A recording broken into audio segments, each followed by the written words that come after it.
Coming up on this episode of Outlook TV, the Montreal Pride montage, Edmonton reigned 50 investitures,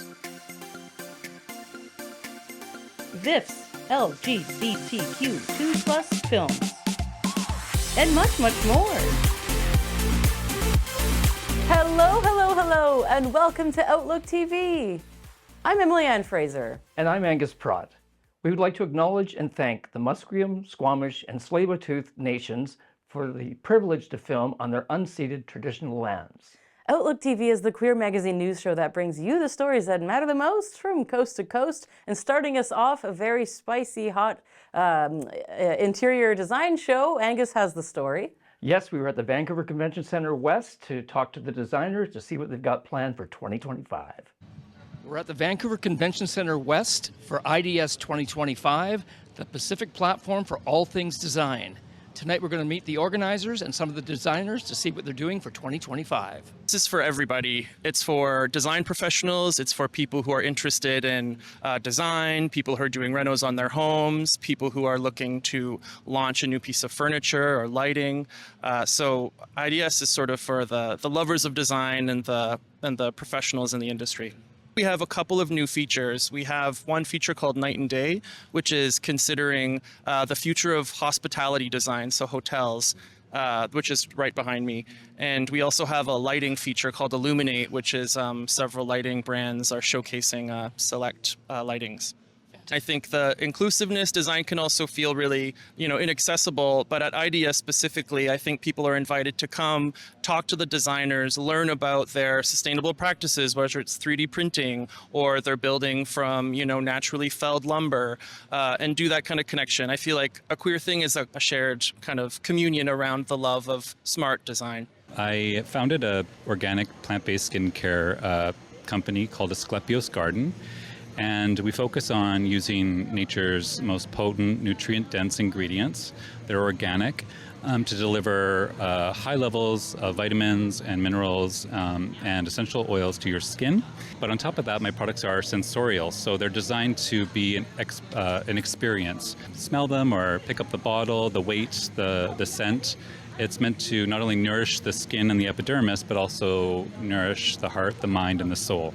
Yeah, I'm an interior designer. I've been in the industry for about 25 years, and for about 20 years, I've owned and operated with my business partner a design firm called Kalu Interiors. This is the first year that we are not doing a booth, I think, since I can remember, but we are speaking. We're doing a panel on wellness. The most exciting projects we're working on right now on the west side of Vancouver is a cold plunge and sauna studio. Really exciting design, and something that Vancouver has never seen.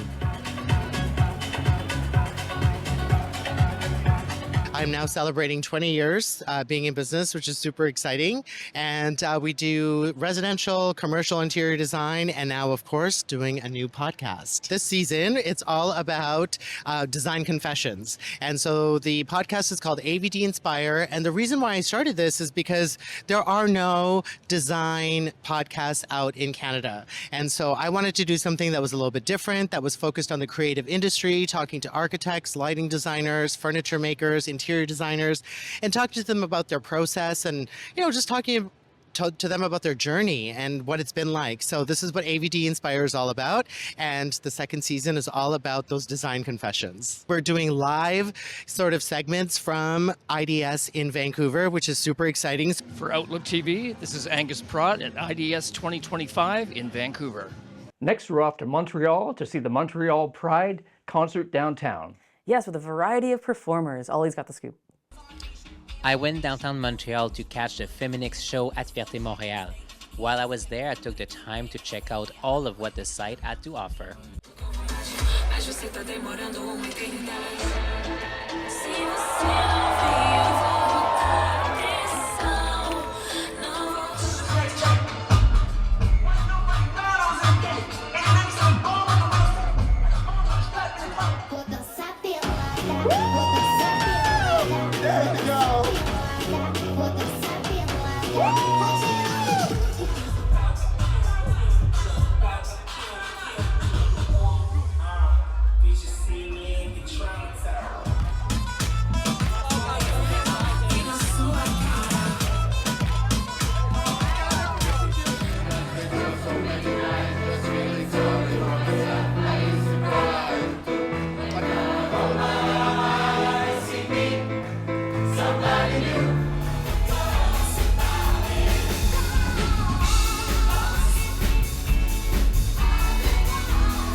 That was such an amazing evening. For Outlook TV, this is Ollie in Montreal. Well, it's that time in the show when we take a little break, but come back. So the Montreal concert, what could that entail? Oh, there's lots going on in Montreal, for sure. As long as they're scantily clad, I'm in. No doubt. Hi, my name is Charlemagne Champagne, Prince 50 of the Imperial Sovereign Court of the Wild Rose, and you're watching Outlook TV.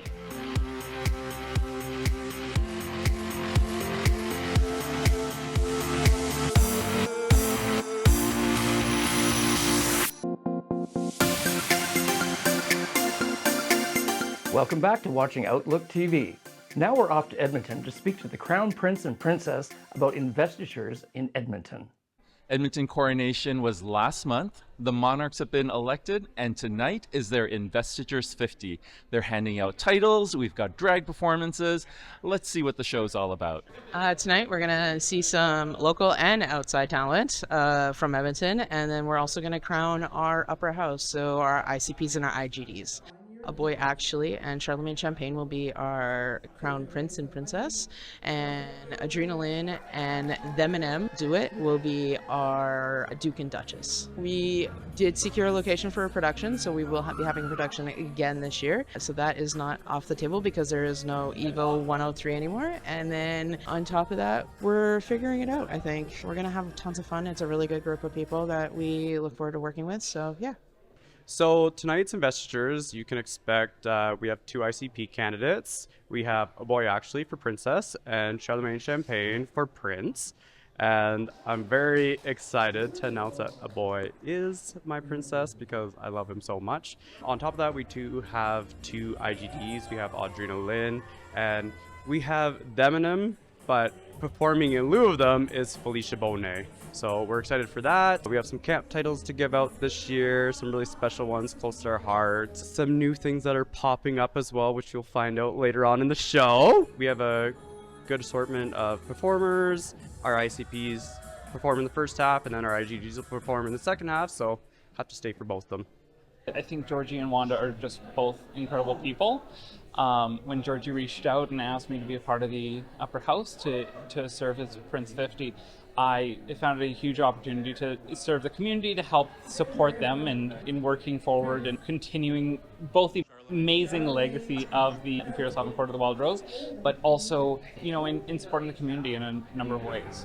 I know that we need to put on our own show. I'm really excited to work with A Boy to figure all that out and get that planned up. We both have a ton of ideas. I'm really excited. I'm planning on traveling to both Vancouver and Calgary, hopefully Winnipeg too in the next upcoming year as well, and getting myself out on the circuit, so to speak, with the international court system and supporting other courts, and just generally getting into the community, making sure that we're raising as much money and building community as much as possible.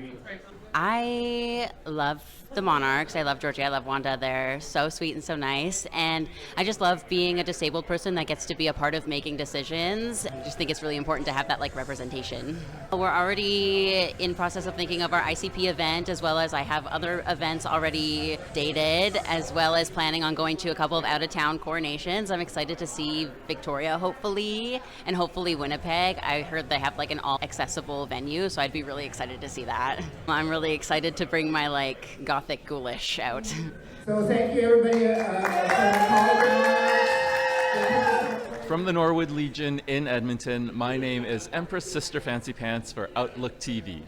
This next story features this new artist and their new album, Trans. Leroy's got the scoop and catches up with Beau Wheeler. What's up, Canada? Thank you for watching Outlook TV. My name is Leroy Wack. Today we are here in Gastown at Vinyl Records to get entranced with Beau Wheeler's new EP, Trans. My grandpa, my grandpa actually died before I came on the scene, but he played with Nat King Cole, Sammy Davis Jr., Lena Horne. He was a jazz piano player that played in Vancouver in the 60s. I guess from a really young age, I really wanted to be the kind of artist, a goal for me was to be able to stand on my own, basically, to be able to know about the history of music. I spent a lot of time listening to music, working in record stores and learning different instruments, drums, bass, anything. I just would meet musicians and we'd become friends and then play at parties until like, 5:30 in the morning, and that's how I learned how to play the drums. And like, I just always wanted to be able to like write and sing and record, know something about like the gear and stuff like that, just because I love it. I just happened to make this record because of my own personal journey at this time. I felt like while I was making it over that year, the world changed, and it felt darker by the time it was ready to be released. I just felt like it was an important thing for that trans grassroots community to have out there. I feel like trans people need to take up space in this time, but it's hard. It's hard to do that. It's hard for me to do that. Scary thing. But for me, I felt like that's the path that I want to take. And the reason why is because of the queer and non-binary youth that I work with. Like, I want to just be there for them. Take up space. Sing loud. Make art. Art is what makes change. Whatever you have inside of you, listen to it and take the risk of following the path of being yourself, because that's what leads to true happiness. It's not about fame. It's not about money. None of those things will make you happy. It's about creating happiness in your community and making yourself happy, and that's like a wave that goes out to your community and the ones that you love. My favorite song on the record is Trans, obviously, and I always feel like when artists talk about things that were difficult for them to work through, that always resonates for me. So I thought, I'm going to try that for myself, and it's a big part of who I am. And I was just like also really interested like in analog synths and recording, and got a chance to record this record at the Warehouse, which is like recorded this record on the mixing desk that the Beatles producer owned. Like, it's pretty magical. Like, I always feel like the most groundbreaking music uses the technology of the time period to push art forward, and that's what I wanted to try and do, to move away from the folk roots that I have come from and move into the realm of technology to make a statement and speak to queer youth. I took the risk of being my true self on this one. I really took a risk of making something that I believe is just sounds like me.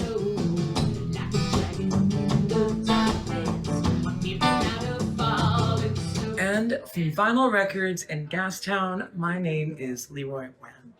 We're going to take a short break, and then we're off to see a crown prince and princess. How heavy is the crown, Angus? This is Michael, and I am at CreatorCon Canada, and you are watching Outlook TV.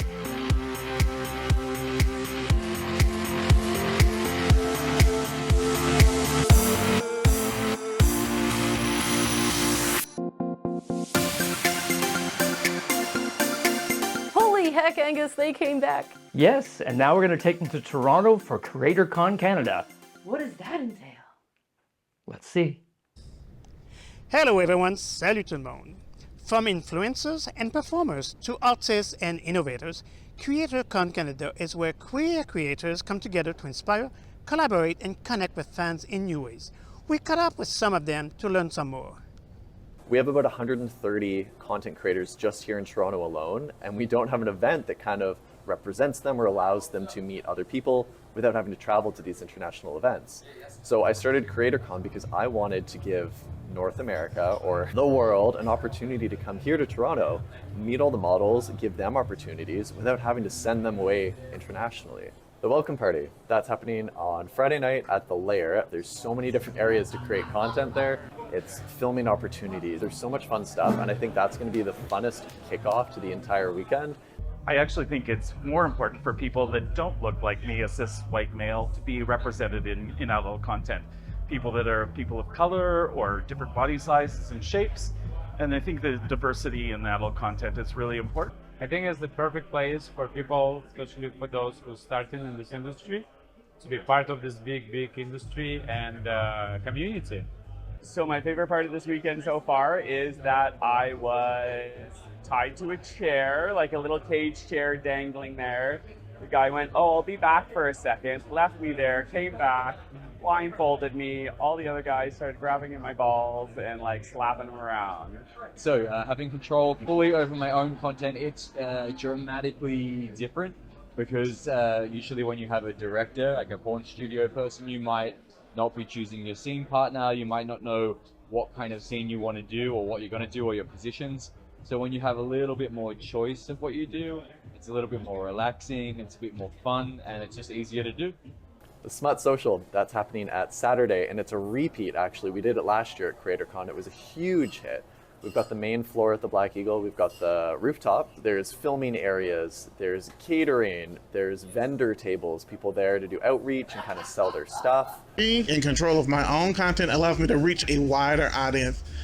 Since I don't meet the standard that most studios would prefer, especially for male-on-male content, but when I can make my own content, I have my own audience who's looking for exactly that. My favorite part of this weekend is probably just having an opportunity to connect with sex workers from all over Canada. And to be able to talk to them about Maggie's and the resources and supports that we're able to offer them and how we can help them in their career.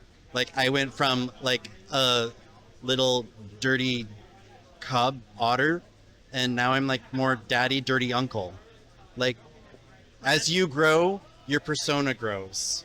My absolute favorite part of this weekend was being tied to the stairwell of the Eagle to Arno for a photo shoot, which was absolutely lovely and very unexpected. This is my main gig for the weekend, is the beach party.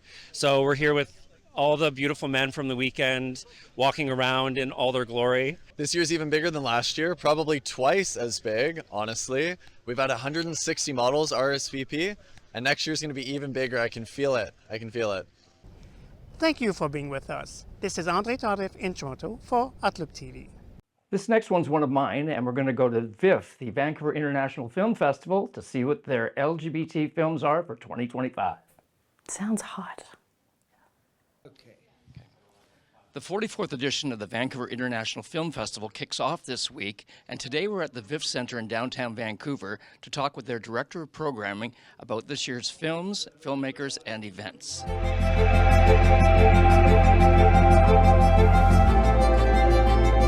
This will be our 44th edition this year, so one of the longer running festivals here in the city, and also at 170 features and 90 shorts, as well as a lot of industry programming, live programming.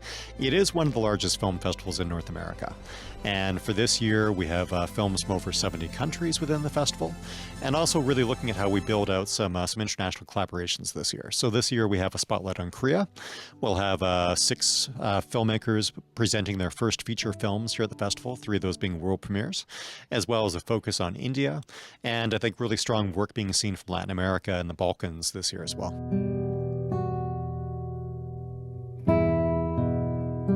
Really fantastic year for queer cinema, and that takes many different forms. I mentioned the Spotlight on Korea series. Excellent film in there, 3670, which looks at a North Korean defector who's now found himself in Seoul and trying to find his way into the queer community there. But maybe in a community that sometimes really foregrounds self-expression. How does someone coming from North Korea learn not only to find their way into that world, but also into a democratic space as well?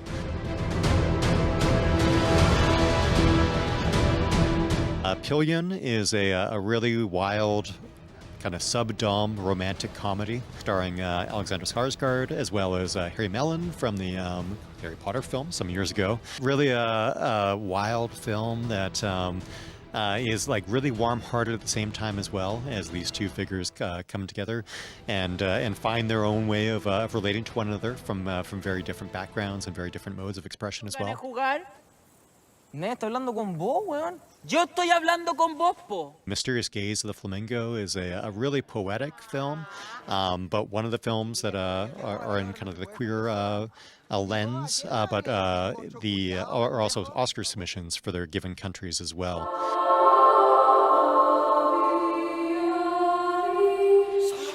Another one of those being Little Trouble Girls, one of those being a standout from Cannes, another one being a standout from Berlin this year. Exprime notamment de la souffrance. Oh, tu suis ou tu manges? And The Little Sister is another film, a first feature by a filmmaker, one of the standout films in the Cannes Film Festival this year that'll be playing at VIFF. Être libre est n'obéir qu'à soi. dans sa chanson intitulée Ma Liberté. I really feel that the cinematic experience this year, given all the noise in the world, it's a good opportunity to disconnect from that noise, but to really engage with the world through the art of cinema. And it's a unique opportunity and one that we shouldn't take for granted. For Outlook TV, this is Angus Pratt at the VIFF Center in downtown Vancouver. Would you look at the time? That's all the time we have left for this episode of Outlook TV. But as always, we always come back. Yes, and if you want to find out more, follow us on social media, and we're always looking for volunteers. Thank you so much for joining. I'm Emily Ann Fraser. And I'm Angus Pratt. Stay spooky, Canada.